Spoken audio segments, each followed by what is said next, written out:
주님께서 여러분과 함께 또한 사제의 영과 함께 마테오가 전한 거룩한 복음입니다. 주님 영광 받으소서. 3장 1절에서 12절까지의 말씀이 공독되겠습니다. 그 무렵 세례자 요한이 나타나 유다 광야에서 이렇게 선포하였다. 회개하여라, 하늘나라가 가까이 왔다. 요한은 이사야 예언자가 말한 바로 그 사람이다. 이사야는 이렇게 말하였다. 광야에서 외치는 이의 소리, 너희는 주님의 길을 마련하여라. 그분의 길을 곱게 내어라. 요한은 낙타털로 된 옷을 입고 허리에 가죽띠를 둘렀다. 그의 음식은 메뚜기와 들꿀이었다.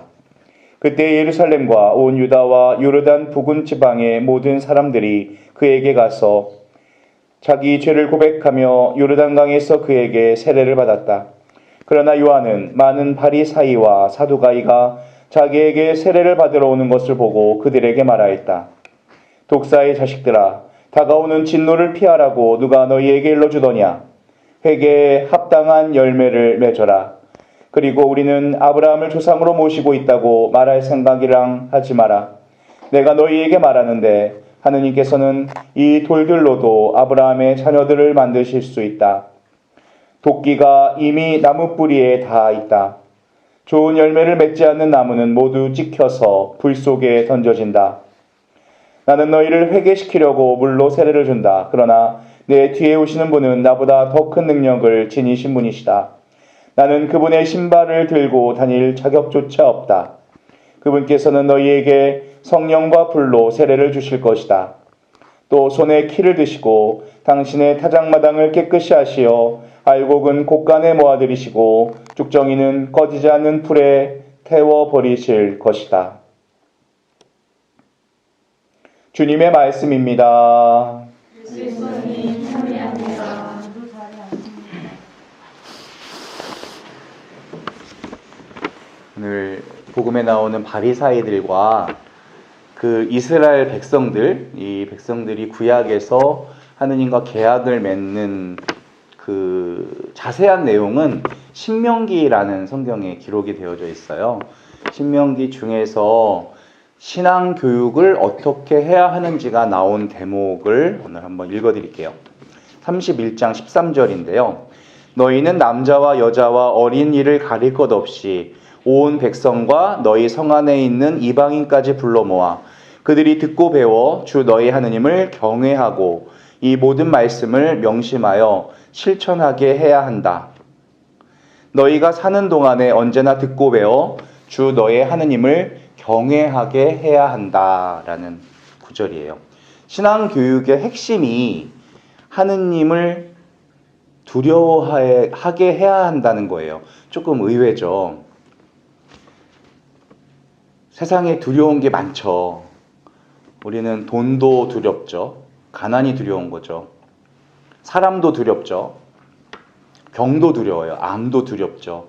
세상에 두려운 게 많지만 정말 우리 신앙인들에게 있어서 가장 두려운 것은 하느님이어야 한다라는 구절이에요.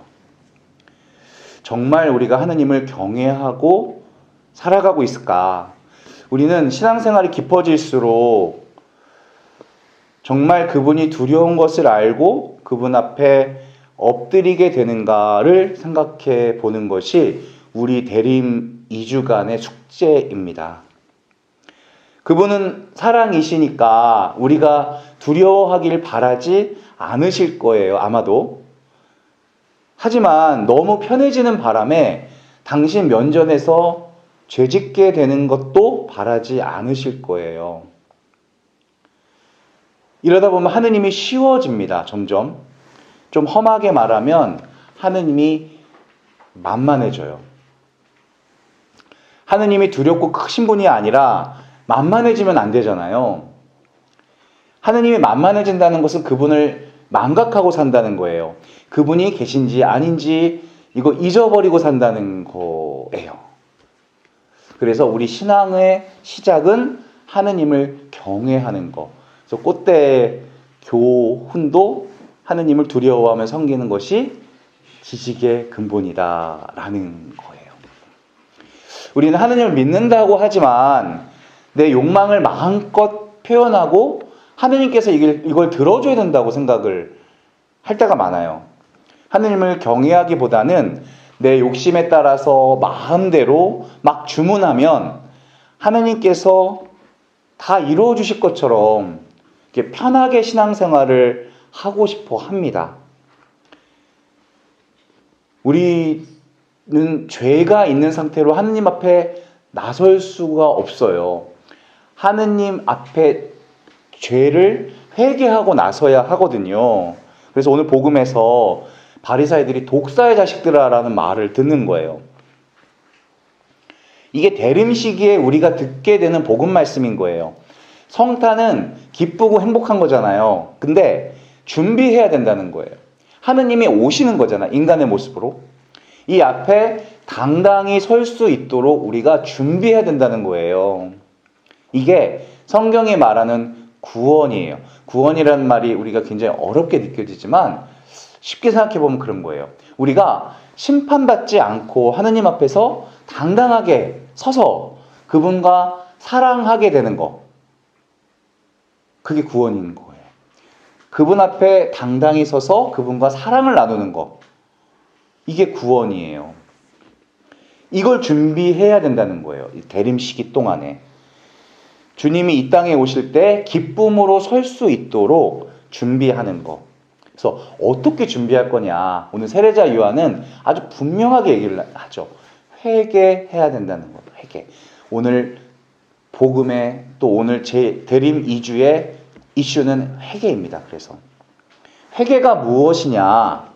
메타노이아잖아요. 메타는 180도, 노이아는 마음의 180도 전환이에요. 그래서 그냥 뉘우치거나 후회하는 게 아니에요. 회개는 완전히 돌아서는 거예요. 반대로 하느님과의 관계로 돌아서는 거예요.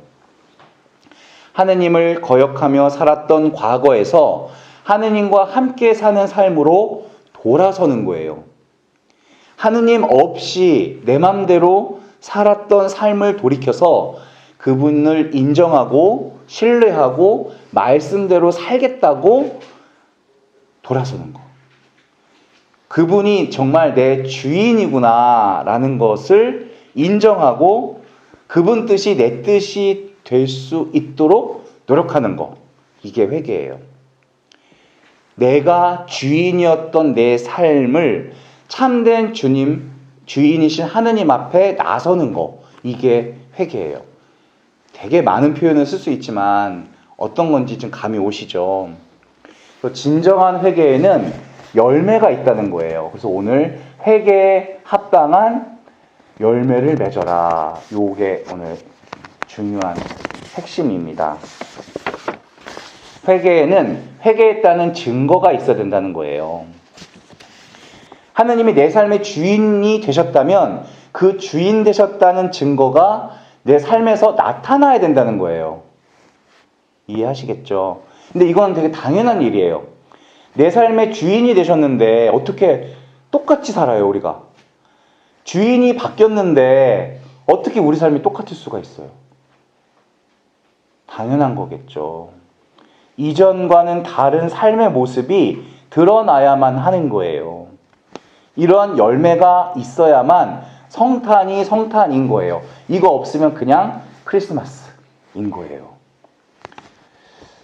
우리가 살면서 어떤 열매를 맺을 수 있을까요? 저는 정말 많은 열매를 맺어야만 하지만 오늘 복음을 통해서 묵상한 것도 특히 지금 꽃때에 우리가 정말로 필요한 열매는 공동체의 열매예요.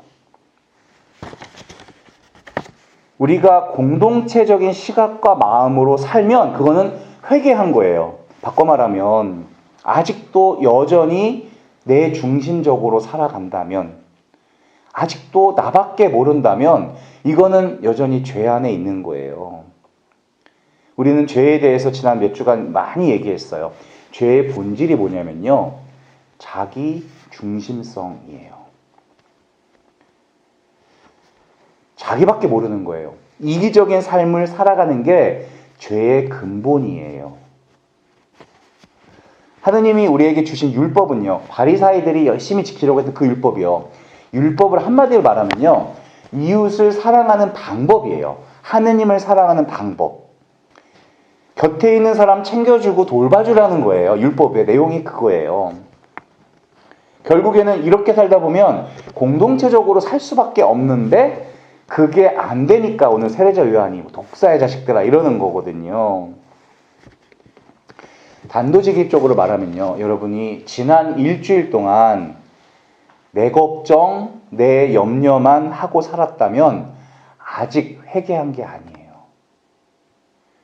여태까지 살아온 방식이 그런 방식이었겠지만 아직도 그렇다면 그거는 회개한 삶이 아닌 거예요. 우리 세례식 날 복음 기억나세요?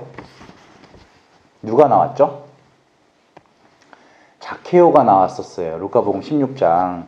이 자케오가 예수님과 대화를 나눈 뒤에 예수님께서 선언을 합니다. 너와 너의 가정이 어떻게 됐다? 구원을 얻었다라고 해요. 이 집에 구원이 내렸다라고 그래요. 아니 무슨 대화를 나눴길래 갑자기 그런 선언을 하시는 건가? 되게 단순해요. 자케오가 재산의 반을 팔아서 가난한 이를 돕겠다고 했고요. 내가 횡령한 게 있다면 내곱절로 갚겠다고 했잖아요. 이거예요, 이거. 이웃과 관계를 회복하겠다는 거예요, 이게. 이제 나만 생각하지 않고 주변을 돌보고 살겠다 이거예요. 그게 바로 구원이었던 거예요. 인간은 원래 그렇게 창조되었어요. 하느님과 바른 관계를 맺도록 창조되었어요. 하느님과 바른 관계, 사람들과 바른 관계, 세상과 바른 관계, 물질과도 바른 관계를 맺도록 그렇게 창조되었거든요. 그럴 때 그 사랑의 관계 안에 하느님이 함께 계시고 그랬을 때 행복하다라고 하는 게 성경이 하는 말이에요. 그 말이. 반대로 죄가 뭐라고요? 자기 중심성이라고요. 죄 가운데 빠지면 온통 자기 생각밖에 없어요. 내 문제, 내 미래, 내 재산, 온통 내 생각밖에는 없어요. 나밖에 모르는 이기주의, 이게 죄의 본질이에요. 그리고 여러분은 이 시대의 가치관이 이거다라는 걸 아셔야 돼요.